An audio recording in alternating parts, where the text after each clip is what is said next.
you so much for all of you coming out today. We are overwhelmed with the turnout and thrilled to show you our new space.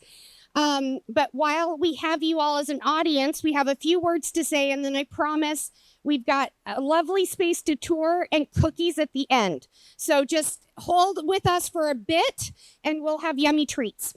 My name is Sarah Brennan. I have the privilege of being the program manager here at the Center for Hope and Safety.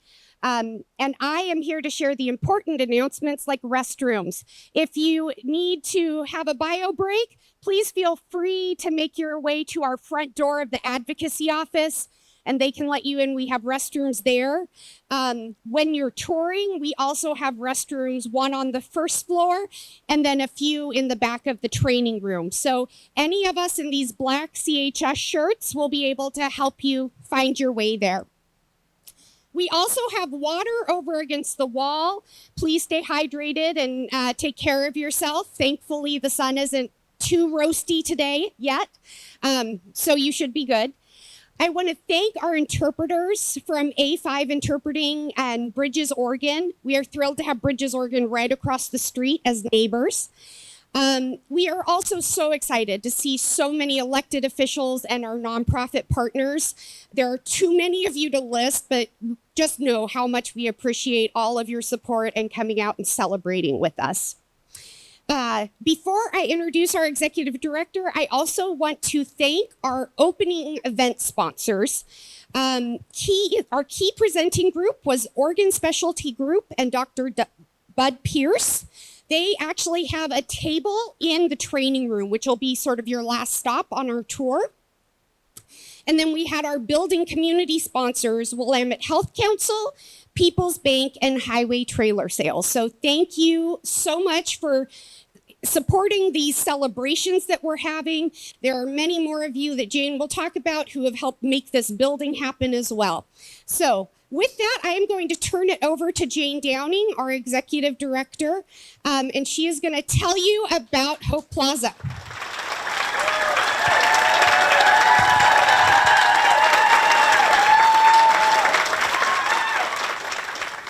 That is so nice. Thank you. Thank you. And first, I just want to say I was honored just right before we started speaking to receive a beautiful necklace from the Warriors of Hope from the Confederated Tribe of Grand Ronde, and that just means so much to me. So I'm going to hold on to that while I'm talking, and just I'm so honored to have received that. So thank you to our partners at Confederated Tribes of Grand Ronde.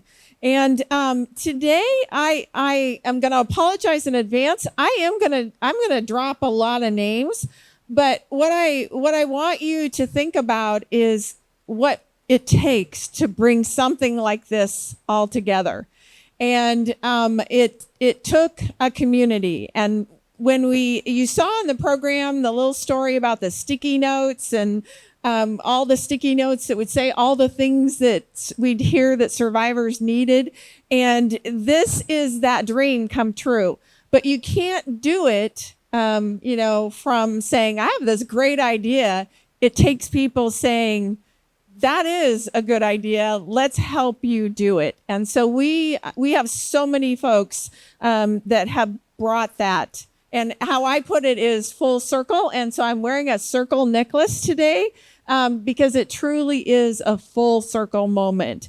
And so this came about, first of all, through the dream of our board of directors, and you'll see many of them today, and the CHS staff thinking about, there's this old building next to our office.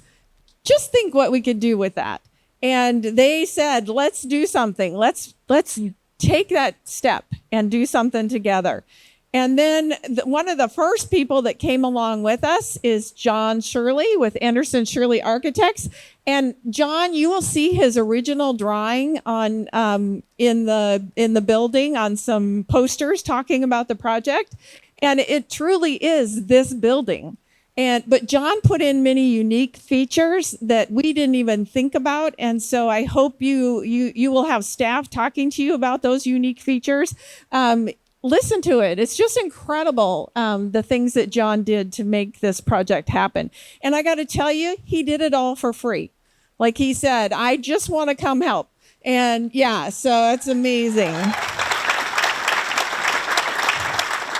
Another person very early on was Gina Johnny with Sherman, Johnny, and Hoyt, who did legal work to make it all happen and to buy properties and all of that. And she did all of that pro bono for us. And that was incredible. Yeah. Even folks like the Greyhound Corporation, that's a big corporation. They don't always, think about what might happen. But they had their building on the market for $1.2 million. They sold it to us for $650,000. And then foundation came along, the Charla Richards Kreisberg Foundation, said, we want to help you with that dream and help pay over half of that. And so we were on our way of paying off that property. We don't believe in being in debt as a nonprofit. And so every step of the way, we were paying it off and we were making sure that we could pay for this project. City of Salem came alongside of us, helped us with demo, helped us take care of putting in infrastructure that we needed. Even folks like Business Oregon and the DEQ helped us by doing services that made a difference in getting the property ready. I mean, this is a wide group of people that helped us. Macy's helped us. They sold us an extra lot they had so we could make the footprint bigger and have parking here. And then, of course, you're going to hear from Senator Girard.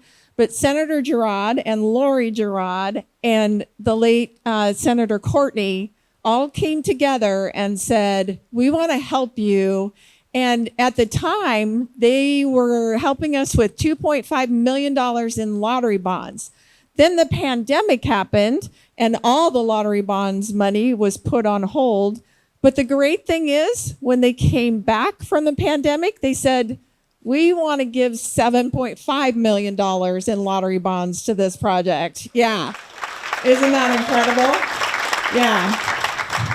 And then we had some American Rescue Act funds that the legislators had control of, and they could say where they wanted it. And Senator Patterson gave us $500,000, and Rep. Mark Green gave us $100,000 from those funds.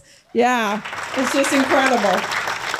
And then, of course, U.S. Senators Merkley and Wyden, they had the Community Investment Partnership funds available, and they went through that process. They made this project a priority, and we received $2 million from that through the Appropriations Committee. And so we're so grateful to them. And then another one of our key partners, of course, is Rich Duncan Construction. Oh my gosh. They not only donated time, all during the time we were meeting, even during the pandemic, they were donating all that time. They were doing so much, and I just could stay here all day and list out all the things that they did for this project. So they have been incredible to work with and to help us see our way through this project. And along with them were many contractors that donated their services. And Withers Construction said, we will discount if you want to go through us and get things, Withers Lumber, sorry, and be able to do a discount and give it back to this project. And people did that, which was just incredible in order to make that happen. And then Marion County came alongside us, and we have commissioners here today, and we're honored to have their support for this project. They helped us with infrastructure funding also, and the City of Salem came in and did more infrastructure funding so that we could get this property ready for all of that. And special note to Mayor Hoy and Shelley Ahinger from City of Salem and Tiffany Otis. Really were very key in getting this project off the ground. And then we had wonderful support from foundations, Spirit Mountain Community Fund, Salem Foundation, Oregon Community Foundation, Marie Lantham Collins, MAPS Foundations, and many other foundations came alongside us. and the faith community members. We had St. Mark Lutheran Church not only donated to the project, but they also gave us, our staff, free parking because we lost all our parking during that time. And of course, we have to have parking for survivors. So they were very kind, and First Congregational gave us parking. We just so appreciate that. And then the room and furnishing sponsors, they have made what you will see in there today, all of that possible, so that when families move in, they don't have to worry about furnishing. If they come with furniture, great. If they want to keep theirs, we're fine with that. But if they don't have something, we're going to help them be able to do that. And that's all through those sponsors. And then last but not least, for folks who brought in funding, Representative Mannix and again, Senator Girard, working through the Capital Construction Committee, brought in the final funding we needed to finish this project because some costs went up, as you can imagine, and supply chain issues, and they brought in another $750,000 to this project. So it's just been incredible. Salem Housing Authority is bringing project-based vouchers to it, so people living here will only pay 30%. Of their income and no more than that. We are paying all the utilities, broadband, laundry, all of that is provided at no cost. And then we have some wonderful partners that are going to be coming and spending time here. Oregon Department of Human Services, legal aid, the yoga community is going to do classes here. Marion Polk Food Chair is going to be bringing us food. Salem Health is working with us. We're going to do lots of cool things in our training room. And then we're going to have wonderful partnerships through our commercial tenants. Please say hi. Some of them are in an empty office right now, but the dream is, and the reality is going to be that we're going to finish those offices. We have one finished, one in process, and then 2 more and 2 spaces available for folks. And then volunteers have come. Softball Griggs had the whole team over to put together furniture and help us clean and get ready. And family members came and did all those same things. And then, of course, all the sponsors that made today possible in our other events. There's so many. So if I have forgotten anyone, please forgive me, because it has been a wild couple of weeks. As you can imagine, lots and lots of work going on to get ready for today. And last, none of this would have been possible without community members who support us, care about survivors of domestic violence, sexual assault, stalking, and human trafficking, and the work that we do. And so many of you are here today, and we are so grateful for that support. And none of this would have happened also without our staff and volunteers taking care of survivors. So not a day was missed of taking care of people, even while we were doing all of this. And so I just want to take a moment to say thank you to our board of directors and our staff for all the hard work. Last year, they responded to over 38,000 contacts from victims and survivors, and in addition to building this. So please give them a hand.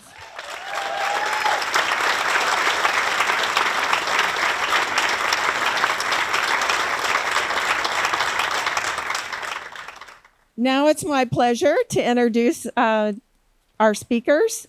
And our first speaker is Gustavo Guerrero, and he is the field representative for the office of U.S. Senator Jeff Merkley. Gustavo.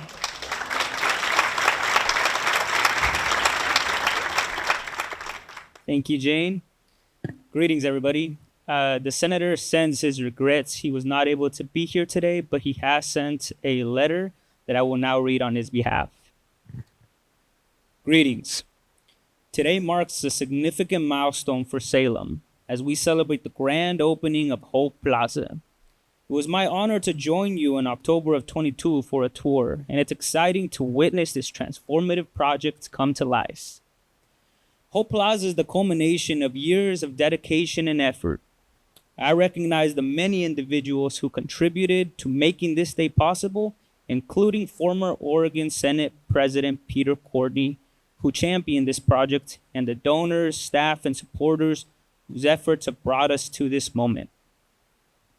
I extend a special thanks to Jane Downing, whose leadership at the Center for Hope and Safety has been instrumental in turning this vision into a reality. The name HOPE Plaza speaks volumes. Housing, opportunity, partnership, and employment. Having started my career in affordable housing, I understand the crucial role that safe, permanent housing plays in providing stability and support. HOPE Plaza embodies these values and offers a lifeline to survivors and their families.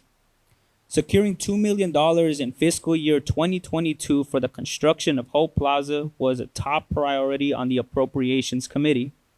This funding, part of the community-initiated projects, reflects the power of collaborations between local communities and federal support. As a member of the Senate Appropriations Committee, which is in charge of all government funding, I'm committed to securing funding to support community-initiated projects across Oregon. HOPE Plaza is more than just a building. It's a symbol of hope and renewal. It's fitting that it stands on the side of an old Greyhound bus station. Once a safe destination for weary travelers, it is now a sanctuary for survivors beginning new journeys toward a brighter future. As we celebrate this achievement today, know that HOPE Plaza will continue to be a place of hope and healing for many years to come. All my best, Jeffrey A. Merkley, United States Senator. Thank you. Thank you, Gustavo. We appreciate that. And then we have Brandon Jordan, the field representative for the Office of U.S. Representative, and Salinas. Thank you so much for being here, Jordan.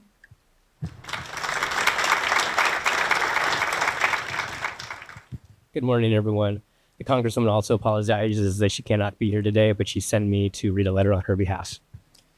Good morning. Though I cannot be with you in person today, I did not want to miss this chance to express my deep admiration for the incredible work being done. HOPE Plaza is more than just a building. It's a lifeline for survivors of domestic violence and vulnerable families who need a safe, supportive housing. In a time when so many Oregonians are struggling to find affordable housing, the creation of HOPE Plaza shines as a beacon of what can be accomplished when we prioritize the well-being of our most vulnerable neighbors. The work you've done here not only provides a secure place to live, but also offers essential resources that will help provide individual families and rebuild their lives with dignity. I know this new facility will be a beacon of hope and empowerment for the survivors of domestic violence. Thank you to everyone involved for your tireless effort in bringing this vision to life. It's an honor to support such a vital cause, and I am proud to stand with you in the ongoing fight to ensure that everyone in our community has access to safe and affordable housing. Congratulations once again on this incredible milestone. It is a privilege to serve you in the United States Congress. Thank you. Thank you so much. We appreciate those letters, and they both have been very supportive of this project all the way along. Our final speaker today is State Senator Fred Girod, and I was so pleased that he would come today and speak with you all. He has been key to making this project happen. I do have to tell you, when I asked what the introduction should be, he said, say my title and say I'm from the Sandy Ann Canyon. And that was it. And well, I appreciate that. I told him I am going to be adding something, because the first time that he's sitting back down, the first time that I met with the senator about this project, and with Lori, his wife, I'm always excited when I talk about this project. And I was I had talked to Lori, and I went in, I sat down, I talked for about 30 seconds. And the senator stands up and walks out to Lori and says, we're getting together with Senator Courtney, and we're going to make this happen. That was it. 30 seconds. And he was like, I'm in on this project. And he has been in, and he's been so instrumental. And I will tell you, he does it quietly. You don't know the work that is going on behind the scenes, but he made all the difference. Lori and he made all the difference in this project. And I hope you know from the bottom of my heart I'm so grateful. So please welcome Senator Girard.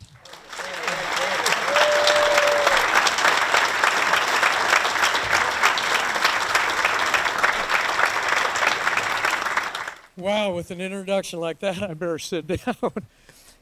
Is this a dream come true or what? For those that don't know me, most of you are unaware that I keep my speeches rather short. And there's a reason for that. I'm a politician, and the first thing you're going to look at is my lips are moving. However, this facility really runs deep into my heart. And the reason it does is it's a fulfillment of the American dream for people that really didn't think they had a chance to fulfill the American dream. And I'm going to go off script here a little bit, but I'm going to talk a little bit about the Santiam Canyon fire. And the reason I'm going to do that is, and I'm going to tie it together, but some of you probably know that my wife and I lost our house in the fire up there. And the trauma that something like that creates is huge. And we, believe it or not, we're quite lucky. And the reason we were lucky is we had another house to go to. But a lot of people up the canyon did not have that advantage. And there was a huge uptick in domestic violence. That just goes with trauma. And you have to have facilities like that. You just absolutely have to have them. You have to give people hope. And that's the name of this facility, is HOPE. And you have to allow people the chance to understand that they have to be able to achieve what they want to achieve. Now, I have two rules in life. One of them you're going to laugh at. Don't trust anybody with your money. And the second one is extremely important, is don't ever sell yourself short. And a lot of these women sell themselves short, and they have to be able to come into a facility like this to get their confidence back, to understand that there's another avenue for them, and that they have a chance to achieve this dream.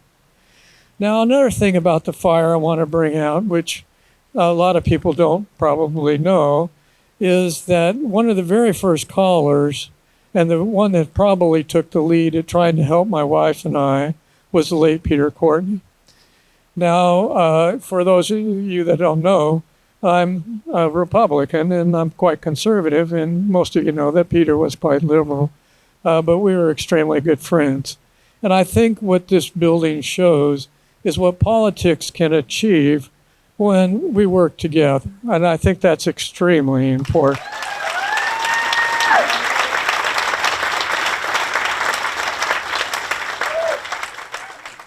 Now, there's a couple other people. My wife's been mentioned, and trust me, there's three people that were instrumental. That one of them I've already mentioned, and that's Peter, because we were really good friends.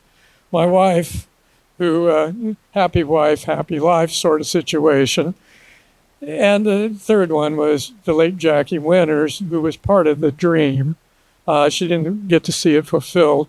And for you that are in the political know, this is what Jackie Winters would do to me if I didn't support the project. So, but again, this comes from the bottom of my heart and the principles that I stand for. And I think Peter would be saying exactly the same thing. So, welcome. This is a wonderful facility, and thanks so much for coming.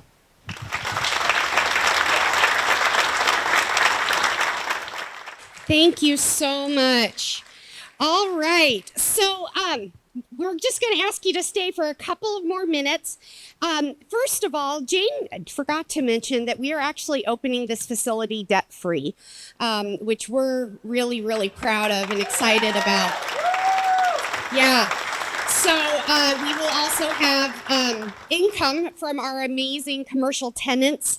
The Oregon Sexual Assault Task Force was the first to move in, and they've been lovely as we've learned to be commercial landlords. We also have Sparrow Counseling going in at 1:15. Dev Northwest will be around front, and I believe they are in their space with a table. So please visit them. They do some amazing work around financial well-being, matching savings funds. We can't wait to connect all of the people we serve with them. And we are in final negotiations with an employment agency as well. So as Jane said, we do have 2 more spaces available if anyone else is looking for some beautiful downtown spots. But I also, since in my other job here, I do the books, we still have plenty of need for financial donations for operations. So if you would like to give us financial funds, please don't feel like we don't need them anymore. So I just have to put that out there because being debt-free is great, but we do have ongoing expenses. So I am going to invite our staff and building team up. We are going to do a ribbon cutting. And then as our staff head to the stations where they're going to be at on the tour, I am going to tell you a few more things that you can identify on your tour. And then we will release you to go see our space and find the cookies. So give you just a couple seconds to set this up. I'm sorry? Yeah, so where's the Duncan team and John Shirley coming up and joining us? And Ruth, our real estate agent. I see you. Okay, Nate, I know you don't shy away from the spotlight, so yeah, sorry.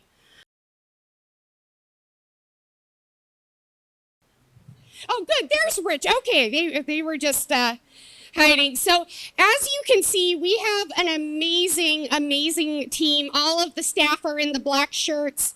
Some of them have learned a lot of amazing skills about furniture building in the last 2 weeks. So, all right. Okay, you ready? Okay. Ready? 1, 2, 3.